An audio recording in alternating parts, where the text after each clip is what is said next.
hook, I always deliver. Only one thing always on my list. Wake up and hunt that money fish. Put your boat in, call your friends. It's about that time to go fishing again. We on the hunt for that money fish. When we set that hook, we don't ever miss. One day this game is gonna make us rich, y'all. Climb on board, let's hunt that money fish. Topwater terror, bait caster bandit, deep sea demon, the fish can't stand it. Know that I'm coming, saltwater chumming, largemouth legend, show up and catch him. There's only one thing always on my list. Wake up and hunt that money fish. Put your boat in, call your friends. It's about that time to go fishing again. Oh, I'm about to get him right here. Gonna take that thing. It's that money fish. We on the hunt for that money fish. When we set that hook, we don't ever miss.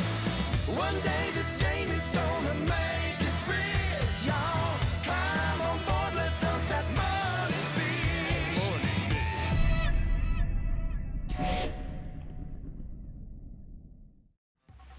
Last week on MoneyFish. The doors open for the soft opening. All of a sudden, with just a handful of people, we have traction in the booth and we're making sales. And it was fantastic. Couldn't have launched better. I'm jumping up on the boat, taking pictures. It was just crazy, and everything really came together. And from there, off we went. And the fact that it was just frenzy, fever pitch, Bassmaster Classic 2015, I was really exciting to see that commitment and just really validated what we thought about this consumer, that the bass guys are ready for performance product. They need it, they want it, they just haven't been getting it from anybody else, and we're going to be the ones to give it to them. The team heads back to Maryland for the White Marlin Open. So White Marlin Pre-Fish, we decided to have a redeeming day in there. We were going to go out and we were hell-bent that we were going to go catch some yellowfin in the Washington Canyon. They were still there, the boats were getting them, and then we'd be able to break off and maybe catch a blue marlin, white marlin while we're out there. And took some friends along, had a great trip. Missed some bites, got some bites away from the fleet, which is always fun.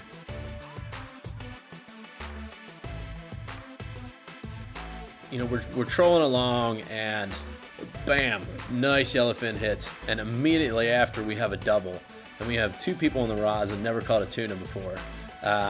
And we're in seas that are turning the boat sideways and back around, and I'm trying to drive, keep the line straight, and let's hook some more tuna, by the way. We got everything settled, decided to go after one at a time, and it was an absolute circus in keeping those lines out of the motors. I'm diving over the motors, shoving my hand down, getting the lines out of the props, and lo and behold, we pulled it all together and gaffed both those fish.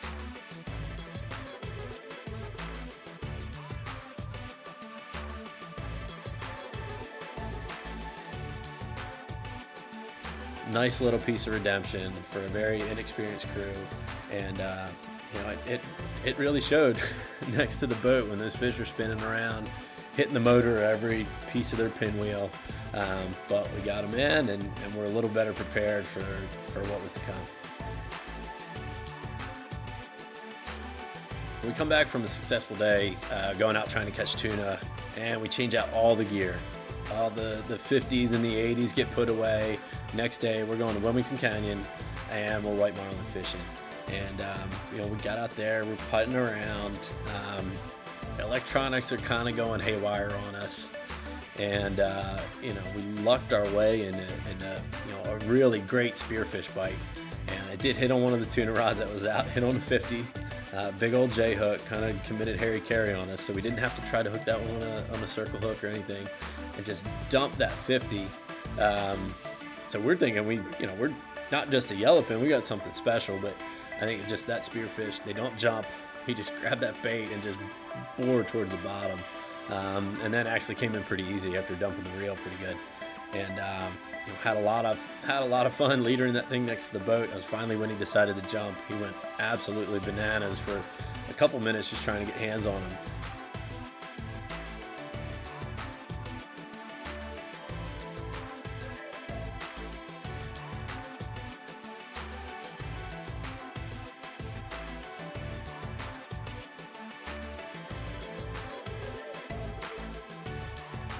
you know, there was a lot of high fives and hugs around. It's like, oh, thank God. Like, first billfish. We're getting ready to go out in 2 days and fish the White Marlin Open. And man, we got one. We're 1 for 1.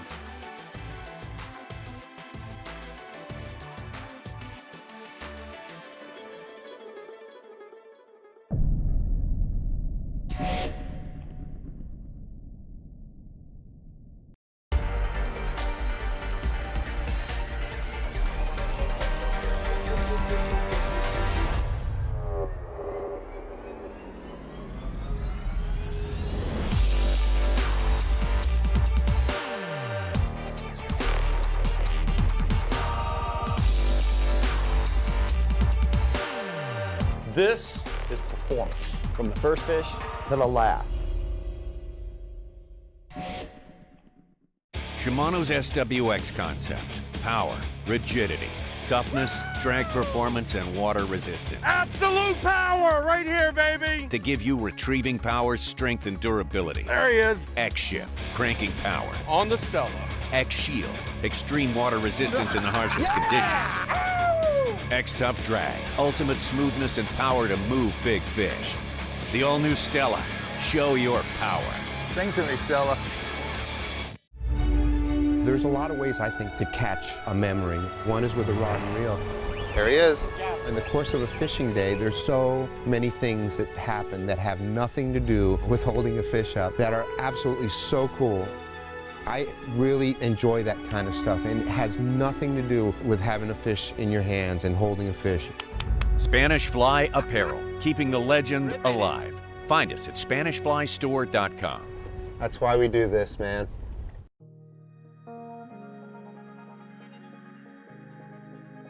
The team prepares for the White Marlin Open.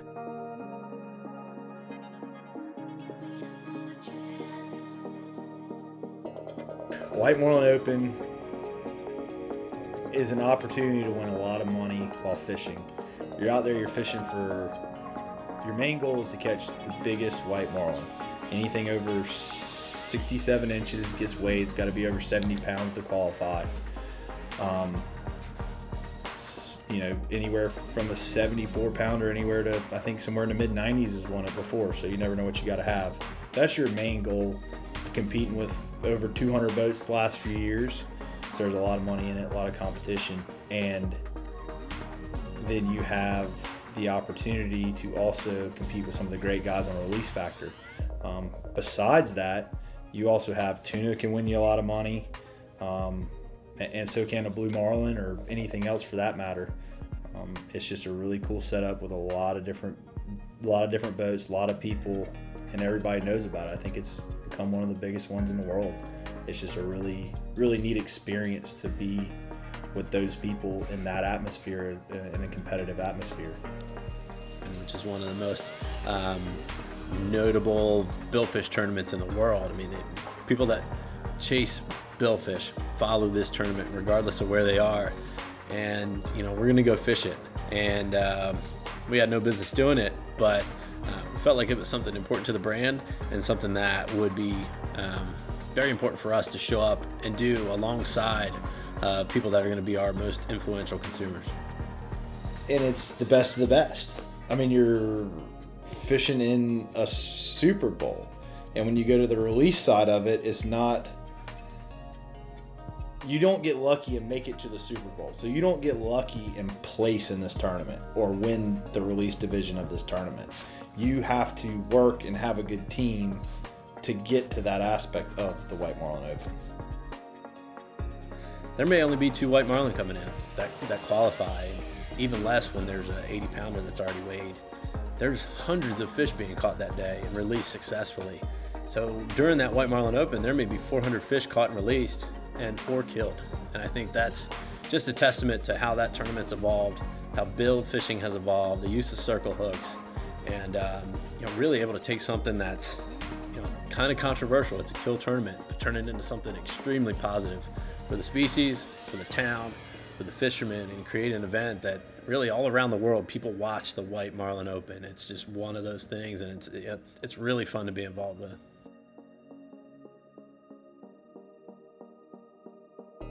Morning of the Open, man, it's crowded. I mean, there's 400 boats that are going out day one. Everybody wants to get on the board. Everybody wants to weigh a fish, and day one is your time to do that. So, we're filing out, ants marching, little red lights kind of thing, and we're just surrounded by giants, 80-footers with, tuna towers and, 60-footers, just millions and millions of dollars of boats around us in the little old Spanish Fly 34-footer.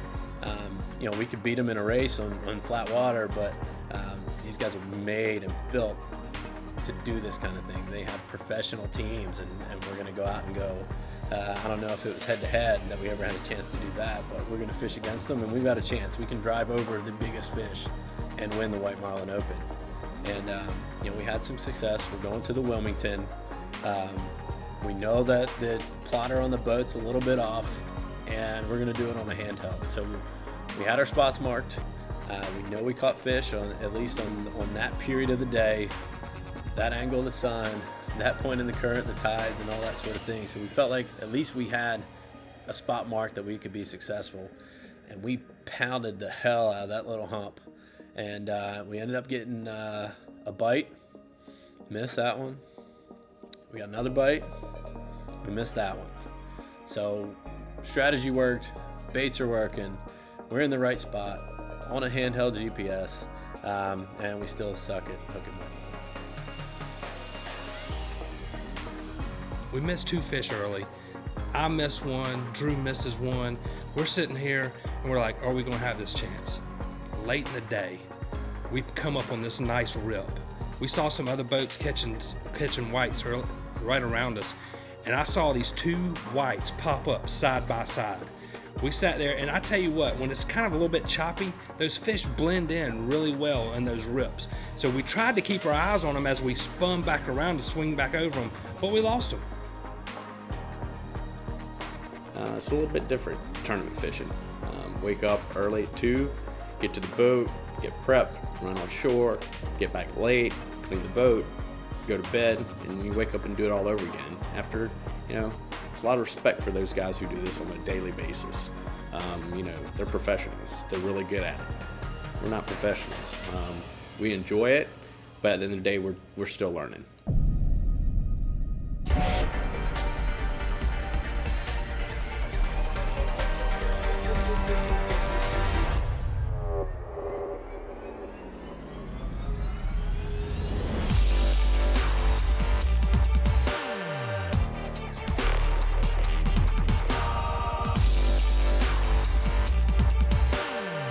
This is performance, from the first fish to the last.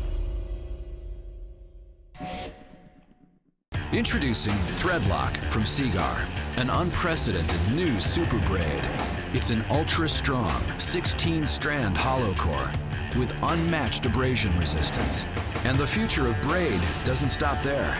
Featuring our exclusive 8-strand microweave technology, all new SmackDown tournament braid is perfectly round and ultra-thin for pinpoint casts. Only from Seagar, the world leader, trusted by anglers the world over. There's a lot of ways, I think, to catch a memory. One is with a rod and reel. There he is. In the course of a fishing day, there's so many things that happen that have nothing to do with holding a fish up that are absolutely so cool. I really enjoy that kind of stuff, and it has nothing to do with having a fish in your hands and holding a fish. Spanish Fly Apparel, keeping the legend alive. Find us at SpanishFlyStore.com. That's why we do this, man. The team gets ready for day 3 at the White Marlin Open. So in our time bouncing around the dock for our 2 lay days, being in town, talking to people, hey, what are you hearing? What are you seeing? It's either the greatest joke ever played on a fishing team or this little secret. And in doing a little research, I felt like it was this little secret. We were gonna fish inshore day 4. And inshore meaning about 30 fathoms. And the mentality around that is we don't have the skill to win the release category. We're not going to go out and catch 12 white marlin and hopefully catch a big one. We needed to drive over the biggest fish in the area and hook it and bring it on the boat and win a bunch of money. So that's what we tried to do. the concept around fishing inshore is that those fish are bigger solitary fish. What you get out in the canyons a lot of times is a bunch of males, 40-pounders, surrounding maybe 1 or 2 females, and your job is to try to catch enough of those males, get a double, get a triple, and hopefully hook one of those bigger fish, and that's how you're going to win. Inshore, it's one bite, it's all or nothing, and we were going to try it. Probably halfway through the day, it's about noon, and I believe we were hooked up to a peanut dolphin. Josh is bringing it to the boat, and the flat line gets hammered. Clip pops, 50 starts going out a little bit, and that was it. Drew's up in the tower, and I don't think anybody saw it hit, but we knew something had hit it. The clip was really tight, and it hit the big blue marlin chugger. It was, we didn't know what it was, but something hit it. So I'm back, I'm waiting on the 50, and fish comes by again, slashes the bait, misses it, but it was a big, big white, and I think it was exactly what we came for. It hit the wrong bait. I was too slow to trade it out on a ballyhoo, and just inexperienced as a crew, just bites us again, and but it worked. We had that bite. We had the $1 million fish come up and eat a bait. We just couldn't get it done. One of the reasons we're able to justify that spend of time as a team is we're together. I mean, we're generally pretty disjointed. We have people in all different states.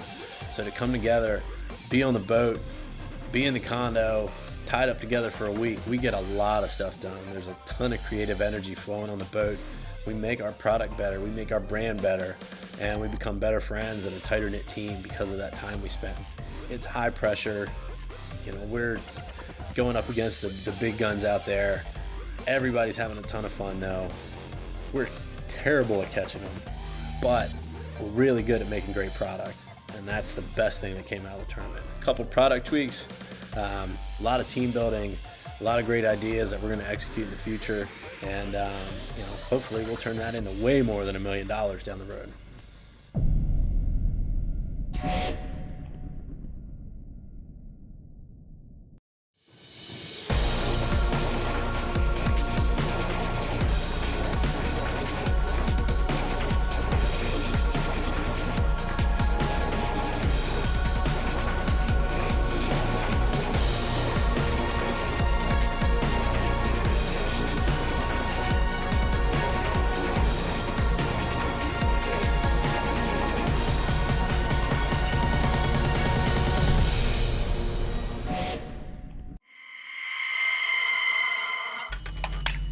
We torture our lights so you can rely on them in the real world. Rigid Industries has created the world's toughest LED lights, now available for your boat. Start seeing the difference.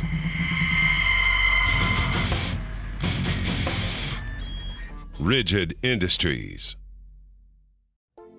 So White Marlin Open, we are running around in the Spanish Fly, running and gunning with the big boats, and we get to talking to Riggs, and he's like, man, you guys got to take a look at these Freemans. It's a platform like I've never been on.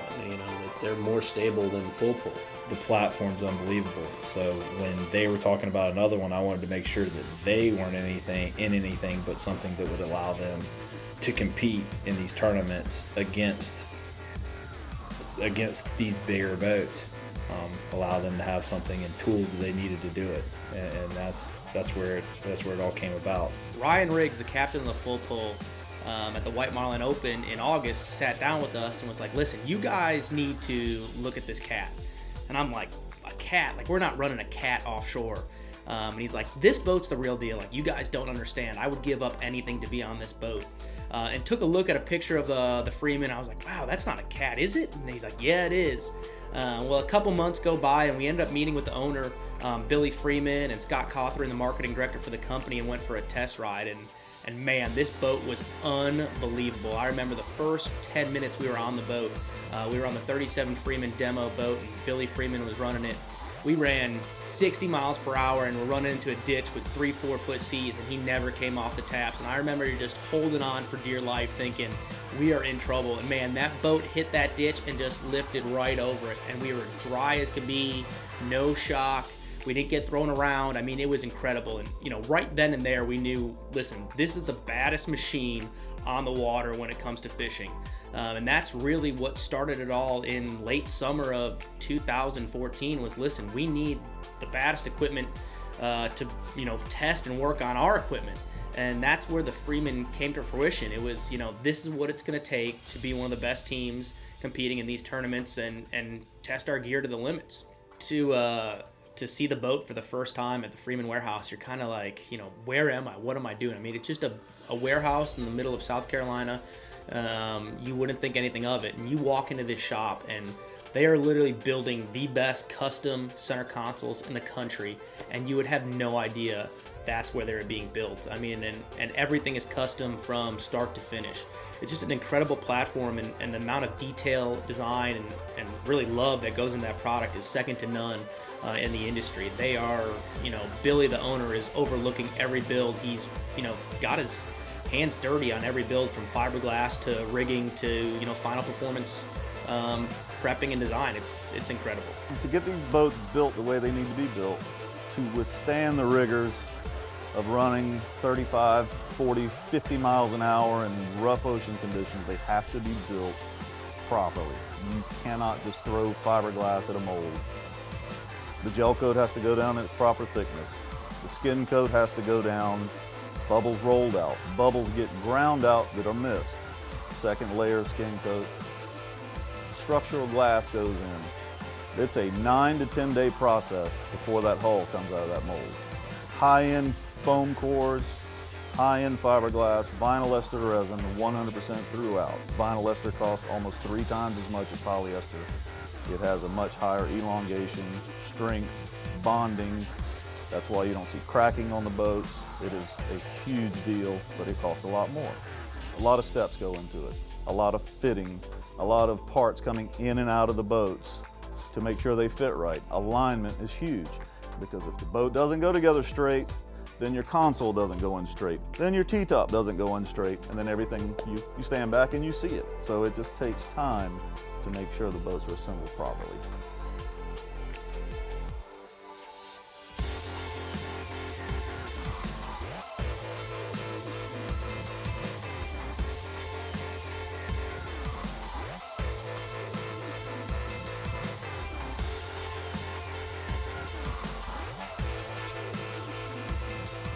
The Hook Freeman 37 was being launched at the Miami Boat Show, and, you know, there's a lot of excitement around that. And I remember talking to the boys up at Freeman that they were pulling this boat through the night to get down there and put it in the water. Miami Boat Show is a great boat show, just a great platform where you can test the boats that are there, and a lot of buzz and excitement around the show. But we get there and see this boat come and be dropped into the water with the hook wrap on it, and it just looks fantastic. Well, after the first ride, you know, being on the boat with 5-6 people running 70 miles per hour, you realize that this thing was an animal, and there's nothing it won't do. And over, you know, 3-4 days of testing this boat and having, you know, yellowfin owners and contender owners and, you know, all these other owners of these other boats walk on the Freeman and go, wow, this is the best platform I've ever been on. You know, we realized we have an absolute fishing machine on our hands, and it's only going to take the Hook brand to the next level.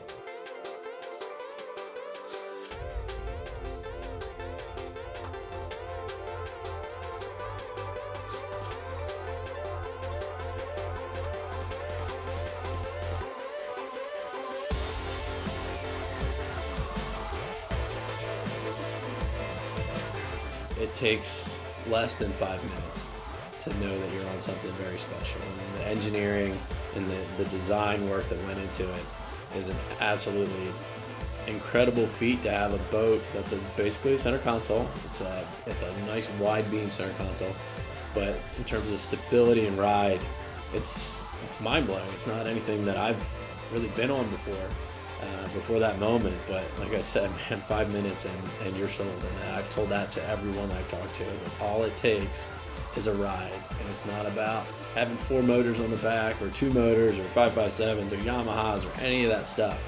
It's about how well thought out the hull is engineered and the ride that it gives you. It's absolutely incredible.